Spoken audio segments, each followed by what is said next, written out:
Protocol ఉల్లంఘనలకు సంబంధించిన విషయము చెప్పాము. దాంతో పాటు కాంగ్రెస్ ప్రభుత్వం వచ్చిన తర్వాత ఇప్పటి వరకు 10 మంది బీఆర్ఎస్ శాసనసభ్యులు, 6 శాసన మండలి సభ్యులు, 1 రాజ్యసభ సభ్యుడు పార్టీ ఫిరాయింపులకు పాల్పడ్డారు. ఈ విషయంలో మీకు ఆల్రెడీ పూర్తి సమాచారము, పూర్తి అవగాహన ఉంటుందనే విశ్వాసం మాకుంది. కానీ కొన్ని విషయాలు మీ దృష్టికి తీసుకొని రావాలి అని చెప్పి స్పీకర్ గారికి చాలా వివరంగా సుప్రీంకోర్టు తీర్పులతో సహా సుప్రీంకోర్టు, హైకోర్టు, భారతదేశం అంతా జరుగుతున్న విషయాలన్నీ కూడా వివరంగా చెప్పాం. అందులో ముఖ్యంగా స్పీకర్ గారికి వివరించి చెప్పింది ఏమంటే, speaker should decide on disqualification with in 3 months అనే సుప్రీంకోర్టు తీర్పు ఏదైతే ఉన్నదో, జనవరి 2020 సంవత్సరంలో స్పీకర్ గారు ఖచ్చితంగా 3 నెలల లోపల తన దగ్గరికి వచ్చిన డిస్క్వాలిఫికేషన్ పిటిషన్ ని, ఫిరాయింపుల మీద వచ్చిన కంప్లైంట్ ను యాక్షన్ తీసుకోవాలనే తీర్పు ఏదైతే ఉన్నదో దాన్ని వారికి చాలా వివరంగా justice Nariman, justice Aniruddha Bose, justice Ram Subramanian ముగ్గురిచ్చిన తీర్పును వారికి గుర్తు చేయడం జరిగింది.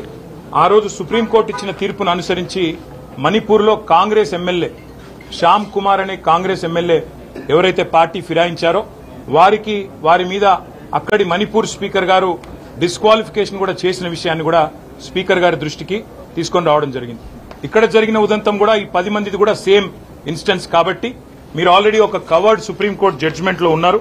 దయచేసి మీరు ఈ విషయంలో మరి నిర్ణయం తీసుకోండి. తీసుకోకపోతే స్పీకర్ పదవికి కూడా అగౌరవం వచ్చే విధంగా ఉంటుంది. ఎందుకంటే సుప్రీంకోర్టు చెప్పిన తర్వాత కానీ మీరు నిర్ణయం తీసుకోలేదనే పరిస్థితి వస్తుందని చెప్పి స్పీకర్ గారికి విజ్ఞప్తి చేయడం జరిగింది. స్పీకర్ గారికి సుప్రీంకోర్టు జడ్జిమెంట్ కూడా చదివి కూడా నేను వినిపించాను. అందులో జడ్జిమెంట్ లో ఏముందో కూడా ఒక్క నిమిషం మీకోసం కూడా చదివి వినిపిస్తాను. సుప్రీంకోర్టు జడ్జిమెంట్ లో దిస్ ఇస్ కేశం మేఘచంద్ర సింగ్, అంటే ఆయన ప్రదేశ్ కాంగ్రెస్ కమిటీ అధ్యక్షుడు మణిపూర్, ఆయన వర్సెస్ స్పీకర్ మణిపూర్ లెజిస్లేచర్. దానిలో జనవరి 2020లో అక్కడ సుప్రీంకోర్టు ఇచ్చిన తీర్పు ఏంది అంటే చాలా స్పష్టంగా చెప్పారు. ఏమంటారంటే, therefore in any manner interdict judicial review in aid of the speaker arriving at a prompt decision as to disqualification under the provisions of the 10th schedule. Indeed, the speaker in acting as a tribunal under the 10th schedule is bound to decide disqualification petitions within a reasonable period.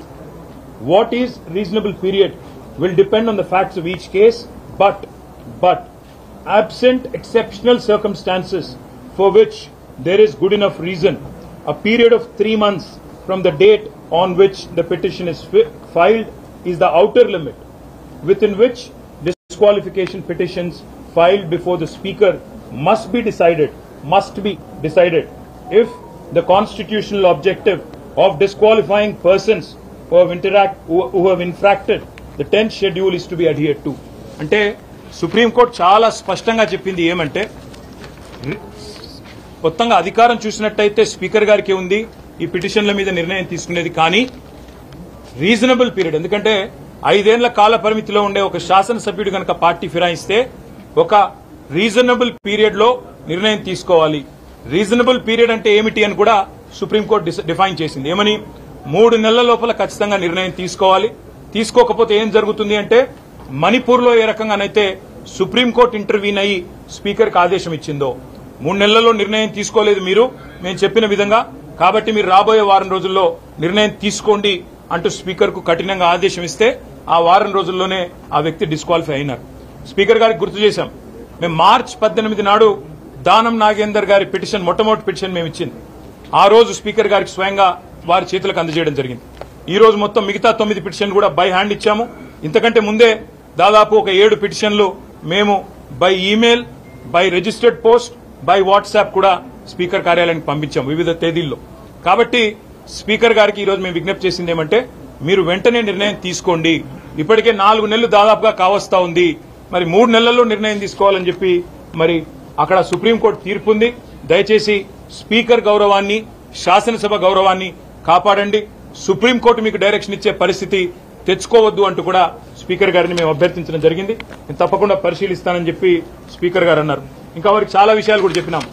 ఈ Congress party ఏ party అయితే ఈ రోజు ఒకవైపు రాజ్యాంగం పట్టుకుని రాహుల్ గాంధీ గారు ఢిల్లీలో పోజులు కొడుతున్నారో నేను రాజ్యాంగ సంరక్షకుని అని, అదే కాంగ్రెస్ పార్టీ ఇవాళ రాజ్యాంగ భక్షకుల మాదిరిగా ఏ రకంగా వ్యవహరిస్తున్నారో కూడా వారికి వివరంగా చెప్పడం జరిగింది.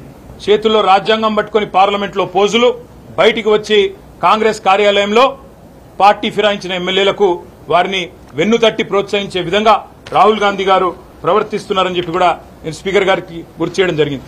ఇది కాంగ్రెస్ పార్టీ యొక్క జాతీయ మేనిఫెస్టో.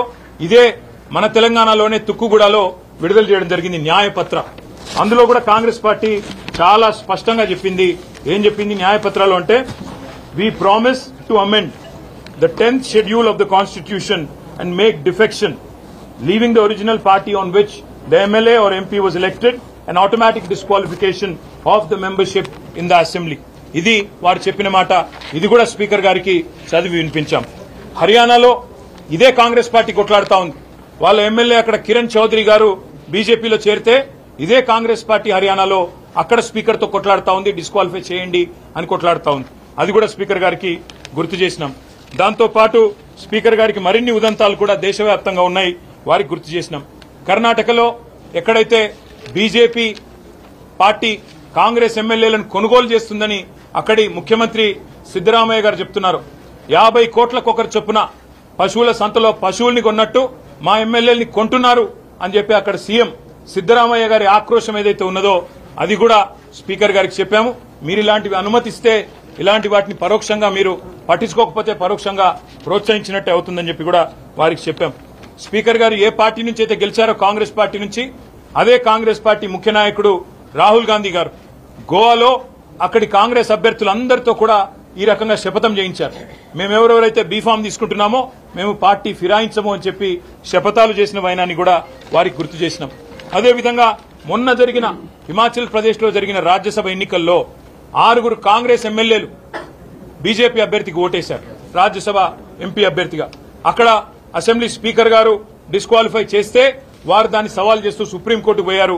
సుప్రీంకోర్టు ఆ విషయంలో మేము అడ్డురాము, స్టే ఇవ్వము, స్పీకర్ గారు చేసింది కరెక్టే అని చెప్పి సుప్రీంకోర్టు కూడా హిమాచల్ ప్రదేశ్ లో తీర్పిచ్చింది. పార్టీ ఫిరాయింపుల విషయంలో సుప్రీంకోర్టు చాలా సీరియస్ గా ఉందనే విషయాన్ని కూడా వారికి చెప్పాము. ఇంకా మహారాష్ట్రలో కూడా జరుగుతున్న విషయాలు కూడా చెప్పాము. ఇదంతా స్పీకర్ గారికి చెప్పి మేము వారికి చెప్పిందల్లా ఏమంటే, సుప్రీంకోర్టు నిబంధనలు క్లియర్ గా ఉన్నాయి, మీకు కాపీ కూడా ఇస్తున్నాం సార్, మిమ్మల్ని కొంతమంది తప్పుదోవ పట్టిస్తున్నారు, ఏమీ కాదని, మీరు ఏ నిర్ణయం తీసుకోకున్నా ఇబ్బంది రాదని, మీకే కలంకము రాదని చెప్పి కొంతమంది చెప్తా ఉన్నారు. వారిని స్పీకర్ గారిని మేము అభినందించాం కూడా. మన స్పీకర్ గారు ఒక దగ్గర ఒక యూట్యూబ్ ఛానల్కి ఇచ్చిన ఇంటర్వ్యూలో చాలా స్పష్టంగా చెప్పారు, నేనైతే వ్యక్తిగతంగా పార్టీ ఫిరాయింపులకు నాకు ఇష్టం లేదు, ఒక పార్టీ మీద గెలిచిన వాళ్ళు ఇంకో పార్టీకి పోవడం అనేది అనైతికం అని స్పీకర్ గారు ఏదైతే మాట్లాడారో మేము అభినందించాం. కానీ మాటలతోనే ఆగిపోకుండా మీరు వెంటనే మరి కార్యక్రమం కూడా, కార్యాచరణ కూడా ప్రారంభించి ఈ 10 మందిని కూడా అనర్హులుగా ప్రకటించి ప్రజాక్షేత్రంలో వారి బలాన్ని రుజువు చేసుకునే విధంగా స్పీకర్ గారు నిర్ణయం తీసుకోవాలని చెప్పి కూడా కోరాము. నేను పరిశీలిస్తాను, చట్టబద్దంగా రాజ్యాంగబద్దంగా ఏం చేయాల్సి ఉంటుందో తప్పకుండా అన్ని ఆలోచించి నిర్ణయం తీసుకుంటానని చెప్పి స్పీకర్ గారు చెప్పారు. మాకు స్పీకర్ గారి మీద ఇంకా విశ్వాసం ఉంది. ఒకవేళ వారు ఇంకా నిర్ణయం తీసుకోకపోతే తప్పకుండా సుప్రీంకోర్టుకి పోతాము. రాజ్యాంగబద్దమైన సంస్థలు భారతదేశంలో ఏవైతున్నాయో తీసుకుంటారని ఆశిస్తున్నాము. తీసుకోకపోతే తప్పకుండా న్యాయస్థానం, అత్యున్నత న్యాయస్థానం రాజ్యాంగ ధర్మాసనం కూడా చెప్పింది, 5 judge bench headed by chief justice of India May 2023లో చెప్పింది, ఈ పార్టీ ఫిరాయింపుల మీద ఏదైతే తీర్పు 3 జడ్జ్ బెంచ్ ఇచ్చిందో అది కరెక్ట్ అని చెప్పి రాజ్యాంగ ధర్మాసనం కూడా తీర్పిచ్చిందనే విషయాన్ని కూడా స్పీకర్ గారికి చెప్పాము. కాబట్టి తప్పకుండా దయచేసి తగిన న్యాయం చేయండి అని చెప్పి కూడా అభ్యర్థించాము, చేస్తారని చెప్పి మేము విశ్వసిస్తున్నాం. Thank you. పార్టీ ఫిరాయింపులకు పాల్పడతా ఉన్నారు. రెగ్యులర్ గా ఎమ్మెల్యేలు మీతో పాటు కనిపించిన రెగ్యులర్ గా అక్కడ చేరుతా ఉన్నారు. ప్రెజర్ ఉందా, ఎందుకోసం మారుతున్నారు? ఒకటే మాట బ్రదర్, ఇవాళ ఎంత దారుణంగా ఉంది రేవంత్ రెడ్డి గారి పరిపాలనలో పరిస్థితి అంటే, పేర్లు చెప్పను, ఆ ఎమ్మెల్యేలు కూడా ఇబ్బంది పడతారు. ఒక 2 ఎమ్మెల్యేలు పార్టీ మారిన వాళ్ళు, వాళ్ళకి వాళ్ళ నియోజకవర్గంలో డీఎస్పీలు ఫోన్ చేసి మీరు మారండి, మారకపోతే మీకు ప్రాణగండం ఉందని కొంతమందిని భయపెట్టారు. స్వయంగా పోలీస్ అధికారులు ఫోన్ చేసి వాళ్ళ భయభ్రాంతులకు గురి చేసే విధంగా చేస్తున్నారు. ఇవాళ బీజేపీ చేస్తేనేమో వాషింగ్ మెషిన్ అంటారు, పాపాలు చేసిన వాళ్ళు అందులో పోతే పాప ప్రక్షాళన జరిగి బయటకు వచ్చిందని మాట్లాడుతూ ఉన్నారని చెప్పి రేవంత్ రెడ్డి గారు, కాంగ్రెస్ పార్టీ ఆక్రోశిస్తుంది. వేరే రాష్ట్రాల్లో బీజేపీ కాంగ్రెస్ ఎమ్మెల్యేలను తీసుకుంటే మర్డర్ ఆఫ్ డెమోక్రసీ అంటారు. కానీ మరి ఇక్కడ మీరు చేస్తున్నది ఏంటి అని వారిని అడిగితే సమాధానం రాదు. కానీ వారు చేస్తున్నది కూడా సేమ్ పని. ఏం చేస్తున్నారు? కొంతమంది మీద కేసులు, విజిలెన్స్ దాడులు. మా రాజశేఖర రెడ్డి గారి బిల్డింగ్ పడగొట్టినారు. మా రాజశేఖర రెడ్డి గారి కాలేజ్ బిల్డింగ్ పడగొడతారు. మల్లారెడ్డి గారి ఆస్తుల మీద పోయి వాటిని ధ్వంసం చేస్తారు. కొంతమందిని డైరెక్ట్ గా మీకు ప్రాణగండం ఉందని భయపెడతారు. కొంతమందికి బిజినెస్లుంటే ఆ బిజినెస్ల్లో విజిలెన్స్ వాళ్ళని పంపించి ఇంకా ఇతరత్ర సంస్థలను పంపించి ఇబ్బంది పెట్టే ప్రయత్నాలు. ఎవరన్నా నిర్మాణ రంగంలో ఉంటే వారిని జీఎంసీ ద్వారా, హెచ్ఎండిఏ ద్వారా భయభ్రాంతులకు గురి చేయడం. ఇవాళ బడేబాయికి చోటాబాయికి పెద్ద తేడా ఏం లేదు. బడేబాయి అక్కడ చేస్తున్న పని ఇక్కడ ఈయన చేస్తున్నాడు చోటాబాయి. ఏం తేడా లేదు. ఆయన తనకుండే అన్ని సంస్థలను వాడుతున్నాడు, బెదిరిస్తున్నాడు రాజకీయ పార్టీలను, వైరపక్షాలను. ఈయన కూడా అదే పని చేస్తా ఉన్నాడు. మాకు పార్టీ మారిన ఎమ్మెల్యేల మీద సానుభూతి ఉంది. ఎందుకంటే వాళ్ళు రాజకీయంగా ఆత్మహత్య చేసుకున్నారు. వారిని నేను కాపాడలేను. ప్రజలు తప్పకుండా వారిని శిక్షిస్తారు ప్రజాక్షేత్రంలో. అందుకే మేము చెప్పేది ఇవాళ రాజకీయాల్లో హత్యలు ఉండవు, ఆత్మహత్యలే ఉంటాయనడానికి ఇవే ఒక గొప్ప నిదర్శనం నేను అనుకుంటా ఉన్నా. చాలా విషయాలు చెప్పాము. ఇంకా మిగతా విషయాలు చెప్తే మీరు ఇంకెక్కడికో వెళ్ళిపోతారు.